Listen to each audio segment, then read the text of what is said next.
Olá, estão a ouvir o 14º episódio do podcast Em Diálogo, hoje com Rui Rodrigues.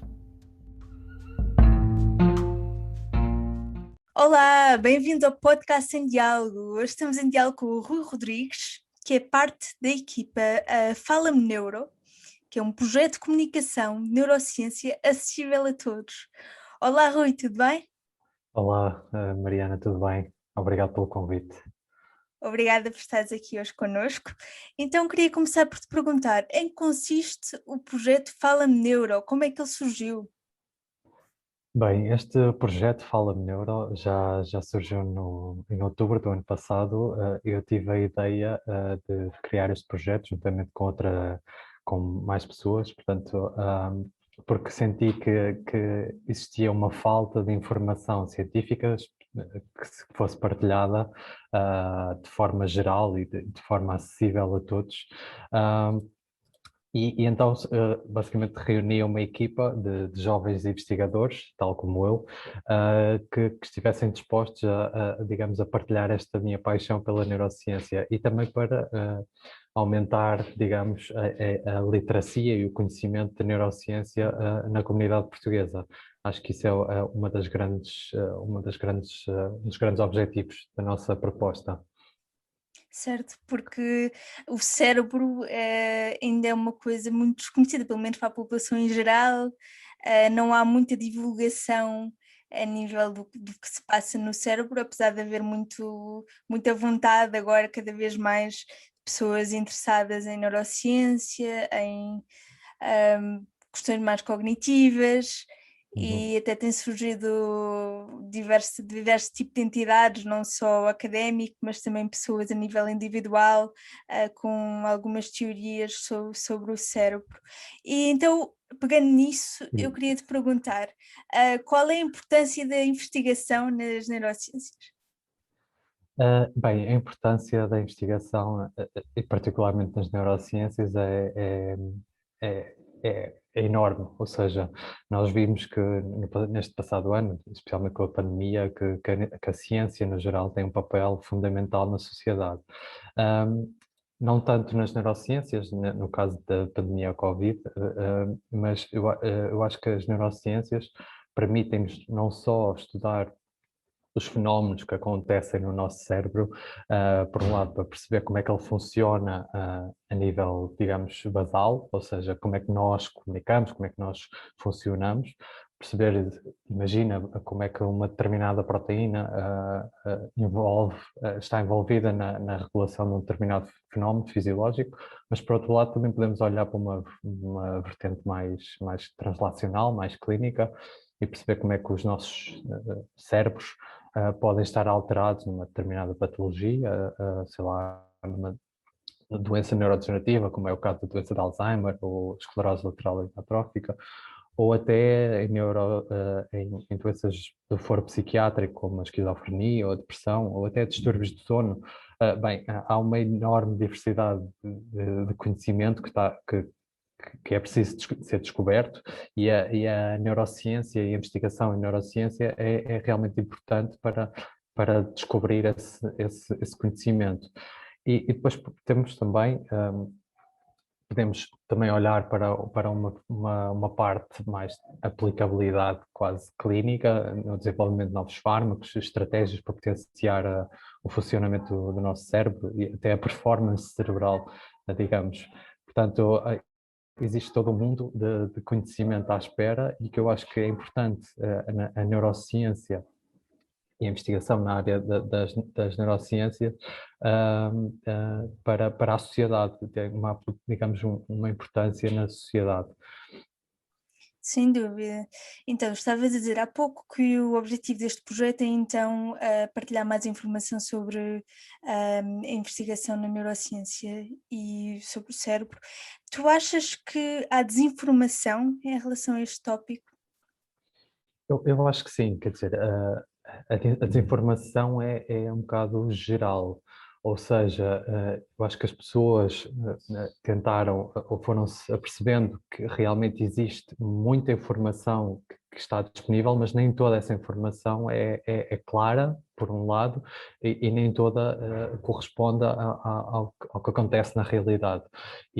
E pegando um bocadinho na tua pergunta, se acho, mas isto é uma opinião muito pessoal, se acho que existe muita desinformação, acho que sim, um dos grandes focos do nosso trabalho é tentar realmente chegar às pessoas, um bocado de forma informal, mas desmistificar e realmente clarificar algumas coisas, alguns fenómenos e informação científica que realmente seja que é importante e que deve ser clarificada. Sim, trazer alguma verdade para junto da sociedade, pelo menos dentro do possível. Claro, coisas comprovadas cientificamente faz todo o Exatamente. sentido para quebrar aqui os mitos que existem. Mas afinal, na tua opinião, quais os principais mitos acerca do nosso cérebro? Bem, existem imensos mitos do cérebro que eu acho que nós temos que desmistificar e que trabalhar para compreender a razão por detrás deles. Eu acho que popularmente nós temos, sabe-se ou entende-se que existem imensos mitos, alguns deles até com um toque de verdade. Sei lá, estou aqui a imaginar alguns deles, sei lá, podemos pensar por exemplo, o mito de que ouvir música clássica aumenta a inteligência, por exemplo, o chamado efeito Mozart, ou que o lado esquerdo do nosso cérebro é mais responsável pela lógica e o direito mais pela criatividade.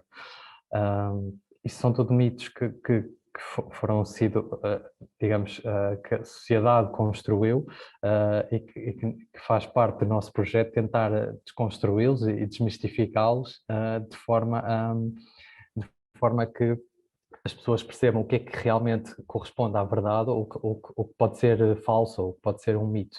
E nós, no nosso projeto, no Fala-me Neuro, estamos interessados então em desmistificar esses mitos, especialmente agora com as duas rubricas que temos, que é o Sabias Que e o Neuropolígrafo, e também temos outras rubricas preparadas que realmente vão tocar em aspectos mais irreverentes e tópicos até mais sensíveis relacionados com a mente e o cérebro. Por isso é que nós apostamos neste nosso projeto em falar sobre conteúdos atuais e até de forma didática, que é para que as pessoas possam aprender e entender melhor esta área do conhecimento, que é tão vasta e tão diversificada, portanto, a área das neurociências, mas, por outro lado, desmistificar muito da informação ou muitos dos mitos que se foram gerando ao longo dos tempos. Certo, então falaste dos mitos no mito do efeito Mozart e falaste também no lado esquerdo e no lado direito do cérebro. Esses Uhum. dois mitos têm alguma ponta de verdade? Bem, tem alguma ponta de verdade, especialmente a parte do lado esquerdo e do lado direito. Nós sabemos que já desde penso que dos anos 60, que os dois hemisférios desenvolvem algum tipo de funções cerebrais diferentes, como uma preferência pela linguagem no hemisfério esquerdo e as informações mais de lógica e informações a nível espacial à direita. Mas nós também sabemos que os dois hemisférios estão intimamente ligados por uma espécie de autoestrada, se as pessoas perceberem. Portanto, chama-se um corpo caloso e é uma estrutura até que liga e que liga ambos os hemisférios e que faz com que o cérebro opere, digamos, de forma única e não de forma separada. Portanto, esta ideia de que cada parte do cérebro está relacionada com uma função ou com outra é totalmente mito portanto, tem que ser um bocadinho desmistificada. Depois também podemos falar sobre o efeito Mozart, que realmente é um efeito interessante, porque soube-se por um estudo que foi feito acho que nos anos 90, que mostrou que estudantes que ouviam 10 minutos de Mozart tiveram um melhor desempenho numa certa tarefa comparativamente a colegas que não ouviram. É realmente verdade, é verdade que a música estimula a criatividade, a concentração, ou até a autoestima, mas foi provado que ou pelo menos nada indica até hoje, que a música está relacionada com um aumento do QI, o tão aclamado QI, o quociente de inteligência, que no fundo é uma medida indireta e até, digo, incompleta quase de inteligência baseada mais em raciocínio lógico. Podemos também falar de inteligência emocional, entre outras.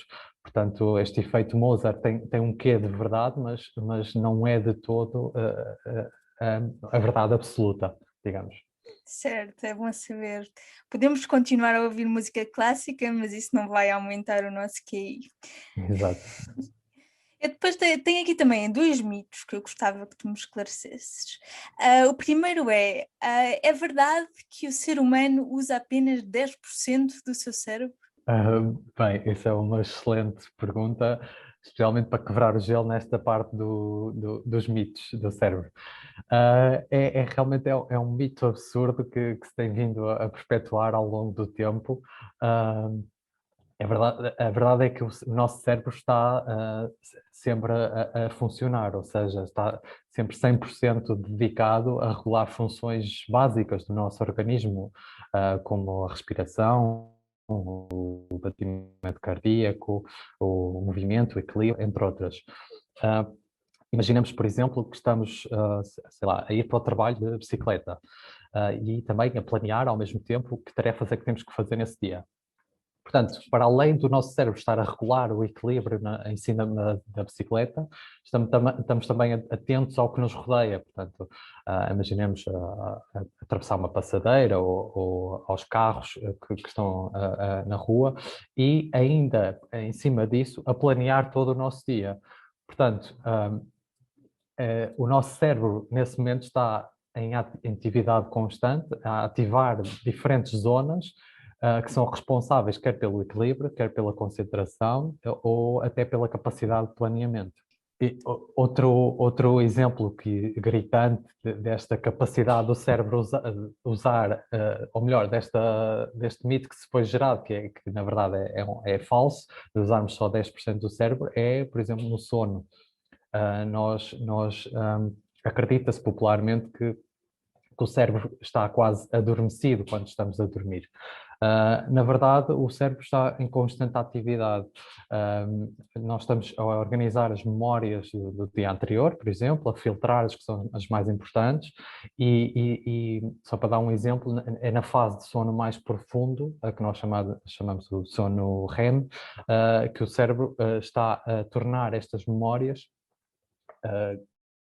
ou estas experiências que fomos tendo em memórias de longo prazo. Portanto, esta capacidade de estarmos a dormir e a apagar ou a guardar memórias é extremamente fascinante. Portanto, resumindo, esta história dos 10% é totalmente irrealista. Felizmente, não é? E a segunda pergunta que eu tinha aqui, para saber se é um mito ou não, é a neuroplasticidade, ou seja, a capacidade que o nosso cérebro tem de criar novas conexões, acontece ou não? Acontece e realmente dos fenómenos mais fascinantes, pelo menos a meu ver, que eu acho que o nosso cérebro tem. Esta neuroplasticidade, esta capacidade que o nosso cérebro, o nosso sistema nervoso tem em adaptar-se, em mudar-se, em moldar-se, quer a nível estrutural e funcional, não só durante o desenvolvimento, mas até na fase adulta. Portanto, esta capacidade de se adaptar a novos desafios, a novas experiências, é extremamente fascinante. Eu até posso dar um exemplo, ou vários exemplos, sobre esta capacidade, esta neuroplasticidade.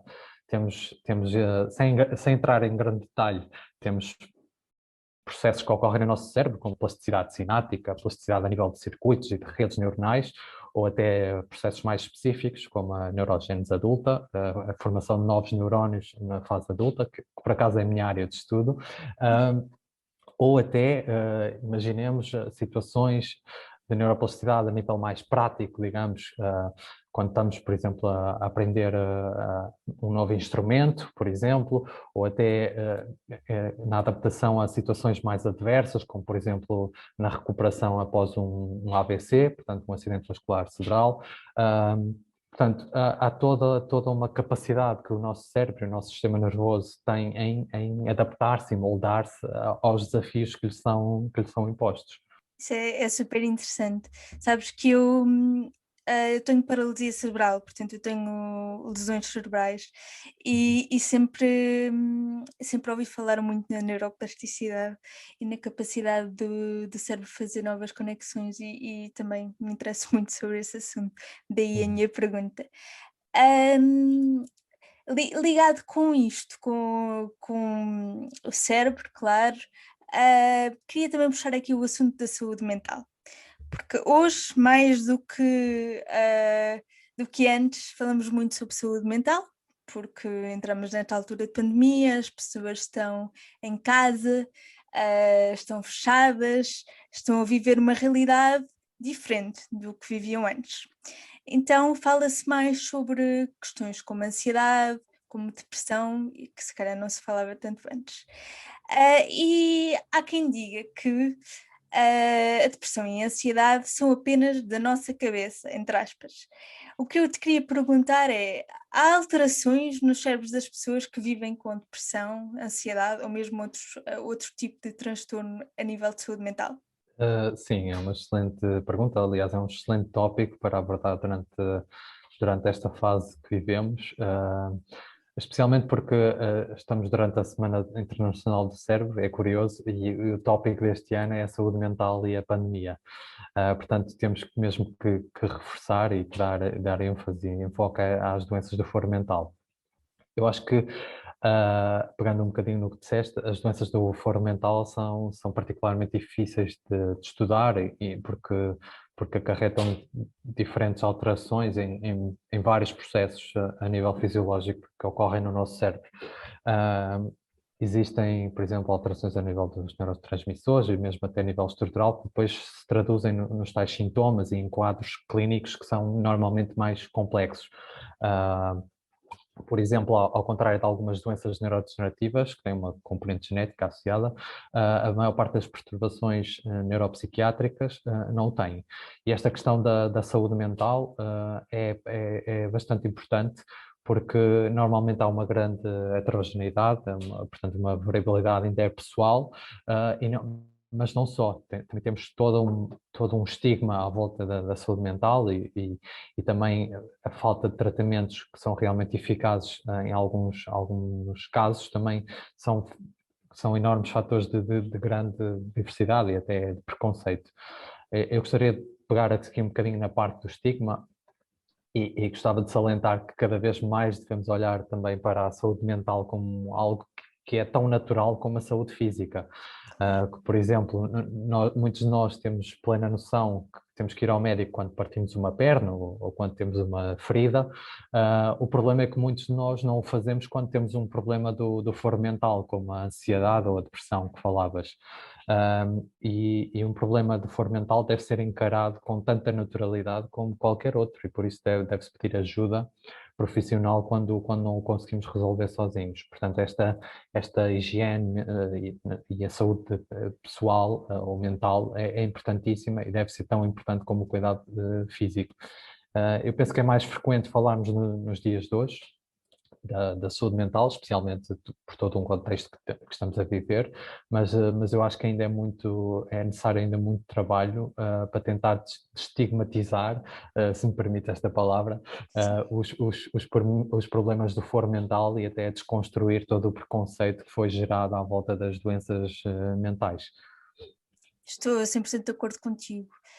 No meu caso, se posso partilhar, acho que já também partilhei antes no meu podcast, eu fui diagnosticada com uma depressão atípica, com transtorno obsessivo compulsivo e ansiedade. E no ano passado tive uma situação limite que me levou a primeira vez a um psiquiatra. E lá está, eu também tinha um bocadinho o estigma do psiquiatra e da medicação. Uhum. Isto leva-me à próxima pergunta. O que é que tu pensas sobre a medicação a nível psiquiátrico?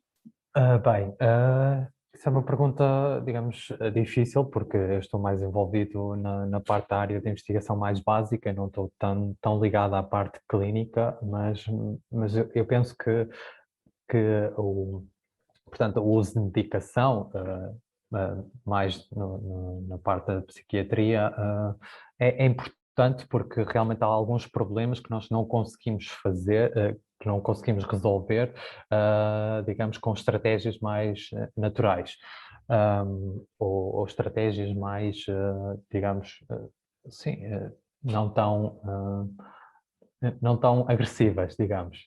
A medicação poderá ser importante em casos mais graves, mas, não, mas lá está, isso caberá ao psiquiatra ou até ao médico, ao neurologista, fazer o seu, o seu julgamento, o seu diagnóstico e perceber se realmente é importante ou não a pessoa ser medicada.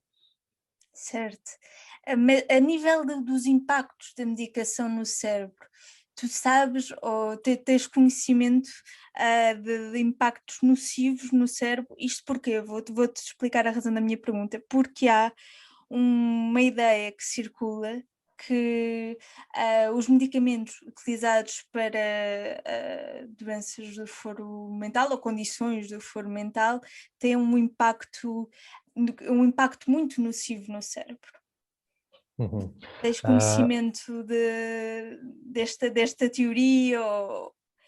Por acaso nunca me tinha chegado a essa teoria. Lá está, eu acho que poderá passar muito por um mito que as pessoas também criam.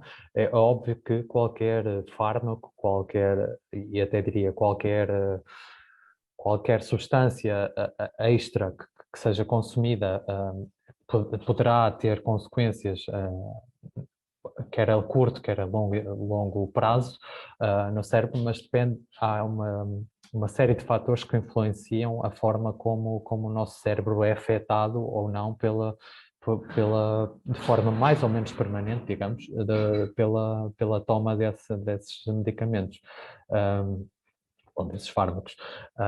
Mas realmente essa questão do tipo de impacto que tem a toma de medicamentos mais para resolver questões do foro mental, é uma coisa que tem vindo a ser mais estudada, realmente, mas depende quer da condição que a pessoa sofra, quer do tipo de substâncias que sejam prescritas.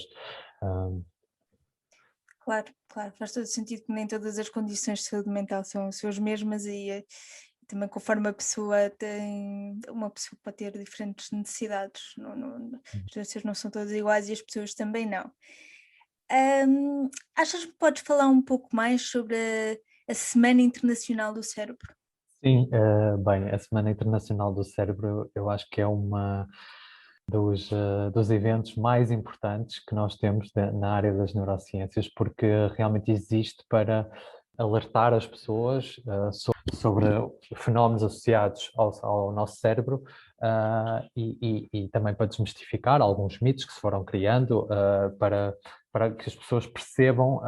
Portanto, é uma semana onde a comunicação de neurociência se faz em todo o mundo, não só em Portugal, mas em todo o mundo. É uma semana exclusiva dedicada à comunicação de neurociência, onde se fala sobre tópicos relacionados com a mente e o cérebro, de forma, digamos, mais informal e mais aberta até à comunidade, e que permita que as pessoas percebam pelo menos mais um bocadinho, todos os anos, sobre o cérebro e o seu funcionamento, e até sobre a importância da investigação em neurociência e para a sociedade no geral.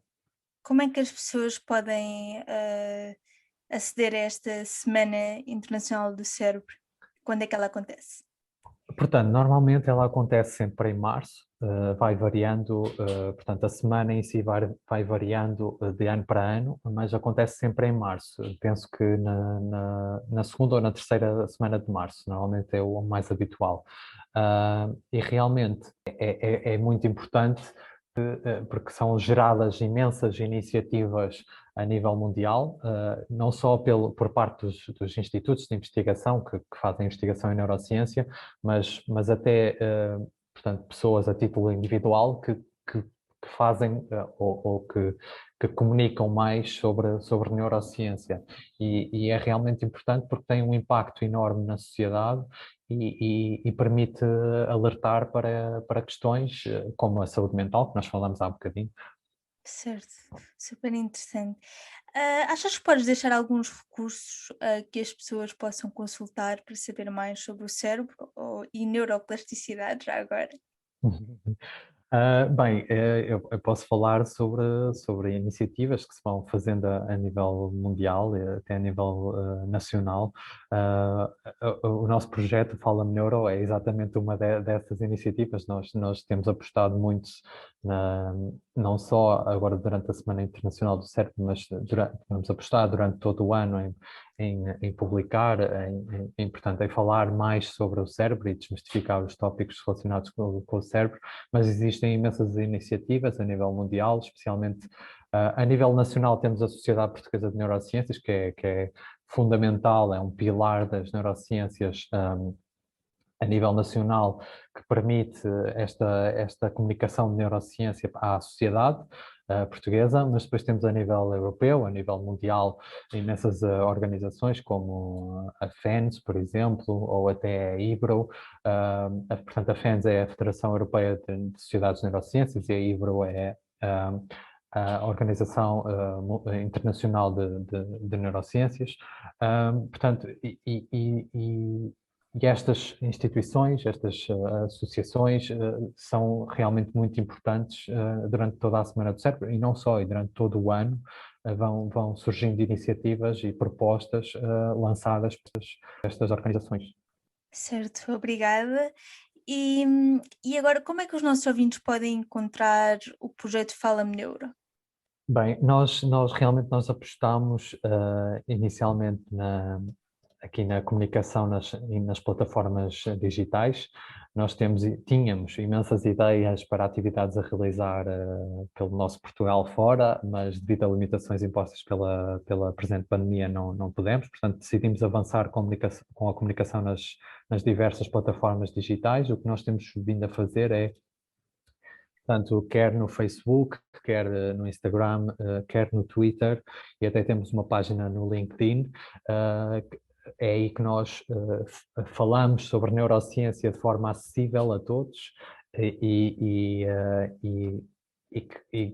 de forma que toda a gente consiga mais ou menos interpretar ou desconstruir conceitos assim um bocado mais complexos relacionados com o cérebro eh, e, que, e, que, e, que, e que espero que as pessoas gostem, especialmente nós apostamos num design diferente e até numa abordagem um bocadinho mais informal, portanto espero que gostem no Facebook, no Instagram, no Twitter e no LinkedIn.